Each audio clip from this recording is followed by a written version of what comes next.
நான் நல்லா ஊர் சுற்றணும், ஆனால் உடம்பேற்றணுங்கிறீங்க நம்மளை ஃபாலோ பண்ணி வச்சுக்கோங்க. ஏன்னா அந்த செயலை தான் நான் பண்ணிட்டு இருக்கிறேன். கைஸ் மசூலா ஏற்றுறோம், அதுதான் மேட்ரு. இன்னைக்கு நம்ம ஷூட்டுக்கு ரெடி ஆகிட்டோம். அதனால காலையிலே வேலைக்கு போயிட்டு ஜிம்முக்கும் போயிட்டு வந்துட்டேன். ஒரு வேலையை முடிச்சாச்சு.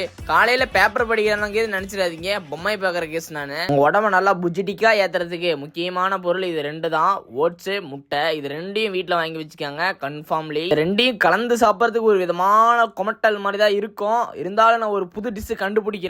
அது வரைக்கும் வெயிட் பண்ணுங்க. நமக்கு சிறு வயதில் பால் என்றாலே ஒரு வெறுப்பு காய்ஸ். பட் இப்பெல்லாம் பாலை குடிச்சு தள்ளுறேன். நமக்கு பிடிச்ச சதையான தொடக்கறி, கால்களை தனியாக பிரிக்கும் நேரம் கைஸ். கால்களை மட்டும் ஒரு 2 மணி நேரம் மட்டும் ஒர்க் அவுட் பண்ணுங்க. ஏன்னா அப்பதான் தனித்தனியா பிரிக்க முடியும் கைஸ். அழகா பிரிச்சு தான் வச்சிருந்தேன், ஆனா அதையும் இதையும் சாப்பிட்டு ஒரு கோணல் மணலா வந்துருச்சு guys. If you don't mind, நான் மறுபடியும் காலை பிரிச்சிருவேன். கவலையப்படாதீங்க, உங்களோட ஆறுதல் மிகவும் அவசியம். பாடி பில்டிங்கிற இதுக்குள்ள நான் இறங்கிட்டு என்ன யாராலையும் எடுக்க முடியாது கைஸ். வெளியே சுத்ததுக்கு டைம் ஆயிடுச்சு. வெளியே சுத்ததானே அதுல கைஸ் சூட்டு கைஸ். எப்படி போனா ஸ்கின் டேன் ஆயிரும்னு சொல்லிட்டு முகமுடியெல்லாம் போட்டுக்கிட்டு கிளம்பிட்டோம். இங்கிருந்து ஒரு 150 கிலோமீட்டர் இந்த ஒரு சூட்டுக்காக.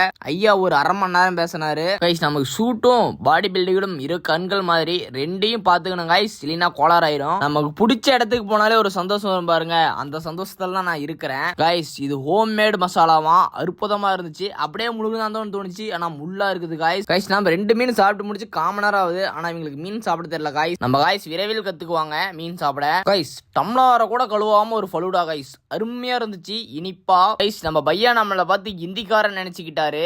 நான் அப்படிதான் கைஸ் இருக்கேன், எனக்கே தோணுது கைஸ். இது ஆட்டுக்குட்டி நாய்க்குட்டின்னு நினைச்சுக்காதீங்க. நம்ம பையன் பனிசாரல் மாதிரி நம்ம மேல சிறுநீர் கழிச்சுட்டான் கைஸ். நாங்க டிஓபியும் இல்ல, பாடி பில்டரும் இல்ல, முதல்ல சமையல்காரர்கள்ங்கிறத தெரிவிச்சுக்கிறோம். நாங்க அண்ணன் தோசை சுடுற பக்குவம் கையை நக்குவோம், அது மாதிரிதான் இருக்கும். சூப்பரா சுட்டு தருவாரு கைஸ். கண்ட்ரோலா இருங்க, நாளைக்கு பார்க்கலாம்.